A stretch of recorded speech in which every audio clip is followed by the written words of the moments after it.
December, and it's time for the Christmas season as we begin December. But we wanted to kind of go an overview almost the end of the year of the two books you have out and the third book coming. So let's go first to the first book. You're going to kind of give us the characters, the scenario, and then we'll go break down some of it a little bit further without giving it away. Okay. The first book is the Marquis Seeks His Muse. And I love this book because the protagonist, the male, is dogged. He sees this female once, he sees her once for a fleeting second, and he's entranced.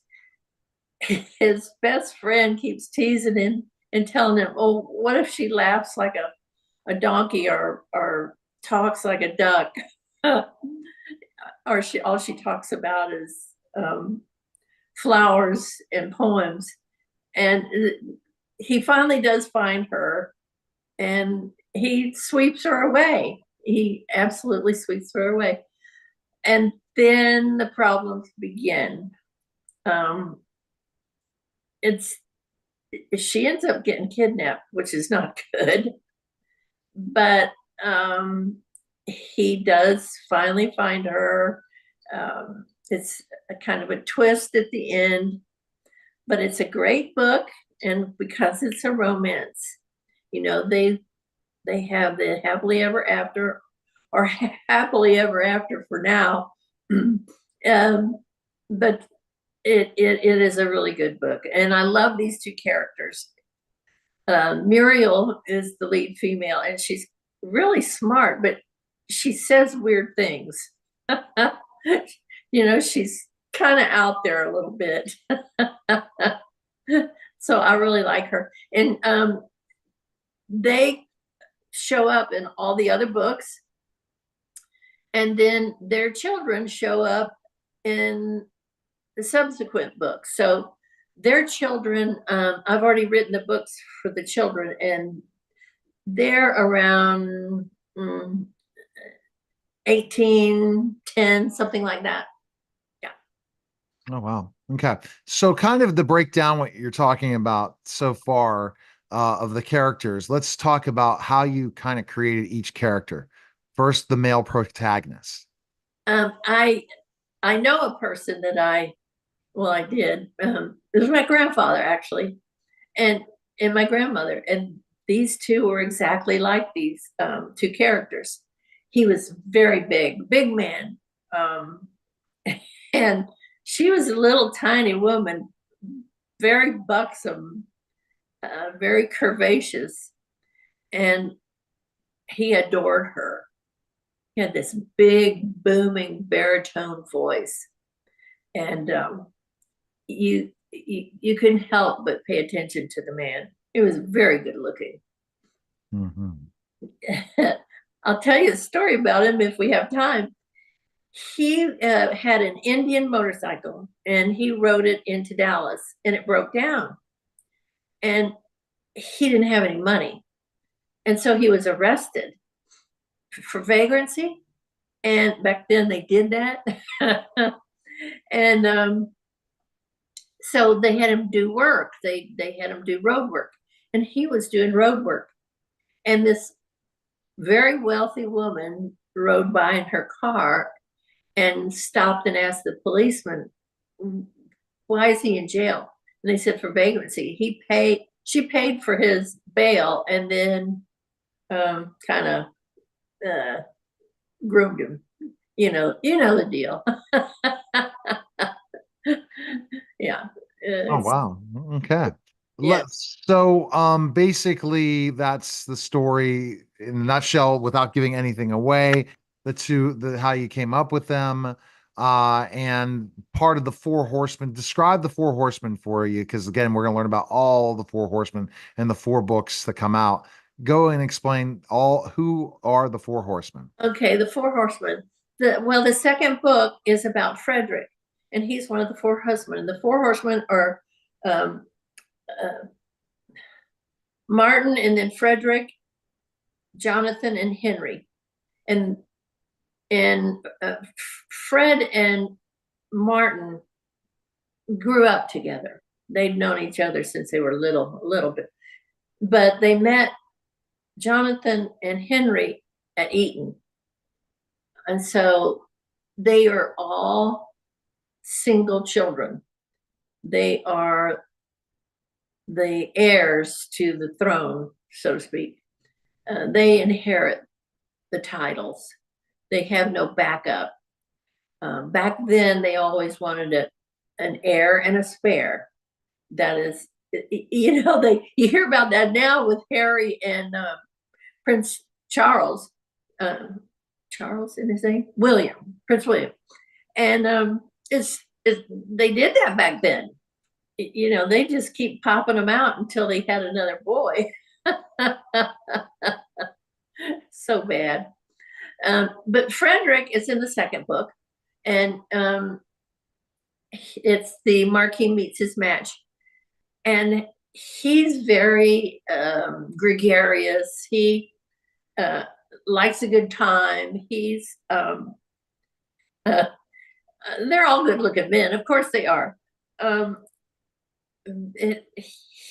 go to this place all the time called the Temple of Venus, and the Temple of Venus is an upscale joint for men only, and there's a bar, there's a place where you can sit and drink and play cards.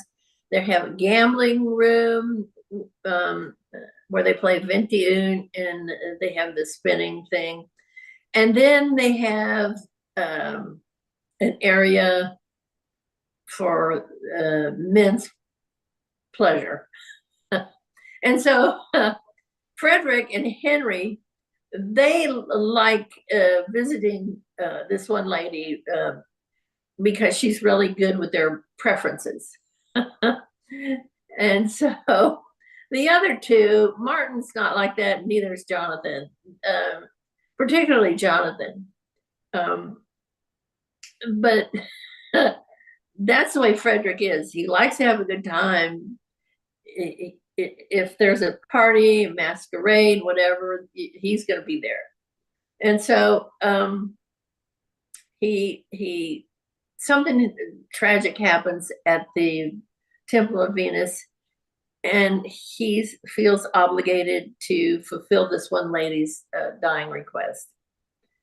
And in the middle of that, he notices an emerald-eyed, black-haired, buxom female, and she's been around forever, but he never noticed her. And she's been in love with him since she was little, and he never paid her any attention. So this one season, they have balls, and they call it during high season. And high season is when Parliament is in session. So, of course, the men are there. So the wives and children come into London. They call it town. They don't call it London. And so they all come into town. And so that's when they have their high season. So the debutantes go to these balls, and it's specifically for girls to get married. The males may go to find a wife, or they may go to get lucky. But a lot of the stories, you'll see a lot about balls in there. So Frederick sees her at a ball, and he doesn't want to get married. He wants to party. He's had mistresses. And so he sees her, and he dances with her, and he takes her out to the terrace, and he's teasing with her because she's so naive. Well, he kisses her, and she knocks his socks off, and so he's upset with that. My light just went out. Okay, all right. So let's go back and continue this conversation as we are live. Yeah. Nina, and so your lighting seems fine still. All right, so let's kind of go into the second book really quickly. The second book. That is the second book with Frederick and Margaret. And so they end up together, of course. And then the third book is about Jonathan. And of the three or the four horsemen, uh, Jonathan is probably the most stoic. He's very bright. He's made tons of money for the four horsemen because he's so intuitive and he sees trends that are coming. And one, he might be a kind of a, oh, I don't know, I can't think of it. Some big stockbroker here today that sees trends. Well, Jonathan is like that. He sees trends.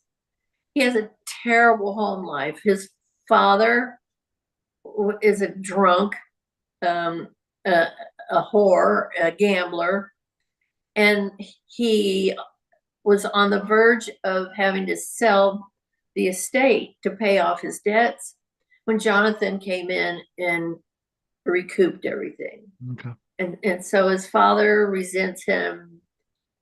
He doesn't. He's drunk all the time, and Jonathan has to put up with him. And he meets a girl that they rescue, and so the story hinges around him being in love with her, but being older than her, and being friends with her newly discovered father. It just so many things against the relationship that he keeps trying to stay away. But she's crazy about him, and so she really wants this to work. Wow. Okay. Best let's look at book 2 and 3. The male character for 2 and 3. How did you come up with those male characters? Um, I have known men in my life that were very much like Fred, just good time Joes. I had a friend in Dallas that was so much like him, and we were really good friends. And I would say, "When are you going to settle down?" He said, "Oh, I'm not in any hurry." Um, that was him. He'd go to a party. He was always the center of attention. Of course, he was very good looking. All the women tried to snatch him because he came from money, and then he made a lot of money. Um, he owned a diamond syndicate. Gosh. So kind of after him. And then Jonathan, he's so stoic and so smart. I kind of created him from a woman I know. And of course, I know it sounds funny, but that's the way she was. She was really smart and thought of things before they happened, and